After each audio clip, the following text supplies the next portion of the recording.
છેલ્લા 23 વર્ષથી મહિધરપુરા પોલીસ સ્ટેશનના વાહન ચોરીના ગુનામાં નાસ્તા ફરતા આરોપીને રાજસ્થાનના નાથદ્વારા ખાતેથી સુરત પોલીસે પકડી પાડ્યો છે।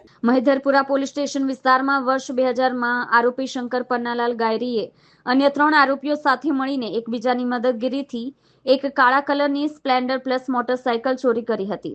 બાઇક GJ197075 ની બેલ્જિયમ ટાવર મહિધરપુરા ખાતેથી ચોરી કરીને આરોપીએ પોતાના ગામ બગોલ ખાતે લઈ ગયો હતો। અન્ય 3 આરોપીઓએ અગાઉ પકડીને અટક કરીને કાર્યવાહી કરી હતી, જ્યારે આરોપી શંકર વોન્ટેડ હતો।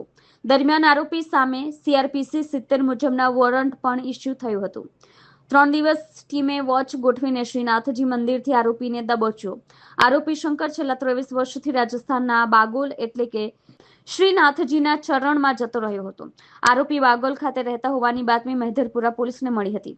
ત્યારબાદ એક ટીમ બનાવીને રાજસ્થાન આરોપીને પકડી પાડવા માટે મોકલવામાં આવી હતી, જ્યાં 3 દિવસ આ ટીમે વોચ ગોઠવી હતી અને આરોપીને પકડી પાડ્યો હતો। આરોપી છેલ્લા 23 વર્ષથી ટ્રેક્ટર ચલાવીને મજૂરી કામ કરતો હતો। હાલ તો મહિધરપુરા પોલીસે આરોપીને લઈને સુરત આવી છે અને વધુ કાર્યવાહી હાથ ધરી છે।